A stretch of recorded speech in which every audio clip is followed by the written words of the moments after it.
আপনারা যদি মাপ পাইতে চান তাহলে আল্লাহর কাছে কান ধরে উঠবাস করেন আল্লাহর জমিনে, আল্লাহ আপনাদের মাফ করে দিবে। ইমাম সাহেব কি করে বুঝলো যে ঈদগাহ ময়দানে খোলা আকাশের নিচে কান ধরে উঠবাস করলে রোজা থেকে আল্লাহ তাআলা মাফ করে দিবে আমাদেরকে? ওনারা প্রথম যখন তাকবীর দিয়ে হাত বাঁধছে বেশ ভালো কথা, দ্বিতীয় যখন তাকবীর দিতে গেছে ছানা পড়ার পরে ওনারা সবাই রুকু দিয়া, কিছু কিছু মানুষ যখন সেজদা পর্যন্ত চলে গেছে। ঈদের নামাজ বছরে মাত্র 2 বার পড়ি আমরা, 2 রাকাত করে 4 রাকাত। এখানে সাধারণ মানুষের ভুল হতে পারে, এটা অস্বাভাবিকের কিছু না। এটা নিয়ে আসলে আমরা কেন এত বাড়াবাড়ি করি, সোশ্যাল মিডিয়ায় এত কেন লেখালেখি, এত কেন ভিডিওগুলো আপলোড রিআপলোড করতে হবে?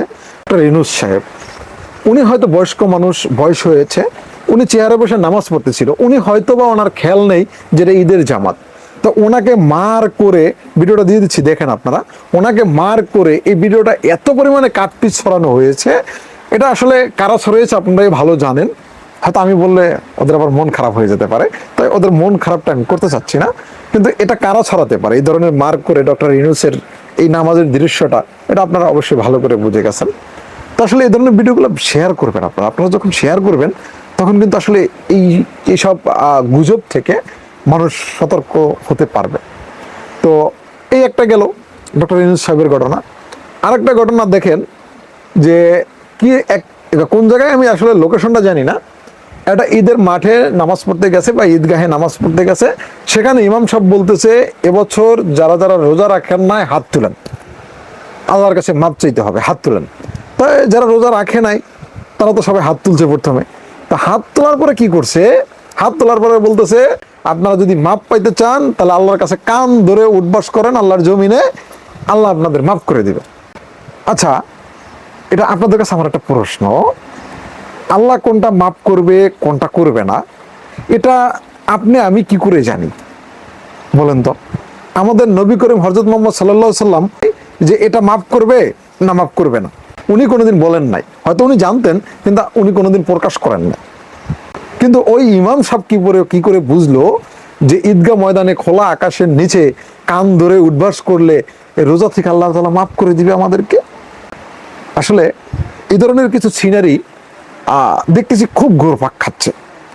আবার দেখেন আরেকটা দৃশ্য দেখাই, যেটা হচ্ছে এখানে দেখেন কোন ভদ্রলোক জানি মোবাইল রেখে ঈদের নামাজ পড়া শুরু করছে রেকর্ড দিয়া।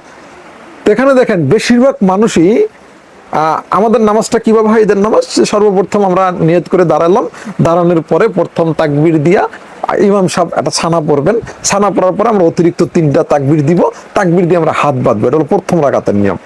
তো এখানে কি করছে দেখেন, এই যে ভিডিওটা চলতেছে একটু দেখেন, এখানে কি হয়েছে, এখানে হয়েছে যে ওনারা প্রথম যখন তাকবীর দিয়ে হাত বাঁধছে বেশ ভালো কথা, দ্বিতীয় যখন তাকবীর দিতে গেছে ছানা পড়ার পরে ওনারা সবাই রুকু দিয়া, কিছু কিছু মানুষ যখন সেজদা পর্যন্ত চলে গেছে।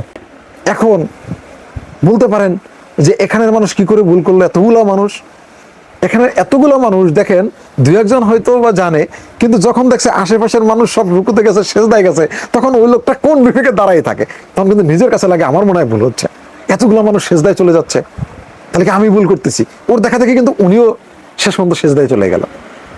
আসলে মানুষ মাত্রই ভুল, আর যেহেতু আমরা বছরে মাত্র 2 রাকাত নামাজ পড়ি, এটা আসলে সচরাচর সবার মনে থাকার কথা না বা মনে থাকেও না, কারণ আমরা কিন্তু 5 ওয়াক্ত নামাজি না, আমরা কিন্তু কোনো আলেম না, আমরা কিন্তু কোনো মাওলানা না, আমরা কিন্তু মাদ্রাসায় পড়ি নাই, আমাদের ভুল হওয়াটা স্বাভাবিক। আবার দেখবেন কিছু কিছু জায়গায় ভুল হয় নাই কেন, যে ইমাম সাহেব নামাজের ঈদের নামাজের আগে মাঠে সুন্দর করে তার মুসল্লিদের বুঝিয়ে দিচ্ছে যে এভাবে তাকবীর দিতে হবে, অতিরিক্ত 6 তাকবীরের সহিত আমরা এই ঈদের 2 রাকাত ওয়াজিব নামাজ আদায় করে দিচ্ছি, এভাবে যারা বুঝিয়ে দিয়েছে তাকবীরগুলো, সেখানে কিন্তু খুব কম মুসল্লিদের ভুল হয়েছে। আর যেসব হুজুরেরা একটু কম বুঝিয়েছে, শর্টকাট বুঝিয়েছে, তাদের ওখানে কিন্তু বেশিরভাগ এই মিস্টেকটা হয়েছে। তো এ নিয়ে আসলে ভাই এভাবে একবারে তোলপাড় সোশ্যাল মিডিয়া পুরো ভাইরাল, একবারে মনে করেন এত লেখালেখি হচ্ছে, এত ভিডিওর আপলোড রিআপলোড হচ্ছে, আসলে ভিডিওগুলো একটু দয়া করে সবাই শেয়ার করে দিবেন, কারণ আপনার একটি শেয়ারে আমরা আরো উৎসাহিত হয়ে আরো এই ধরনের সতর্কতার ভিডিওগুলো আমরা তৈরি করতে উৎসাহ পাবো। সেজন্য অবশ্যই আপনার একটি শেয়ার দরকার।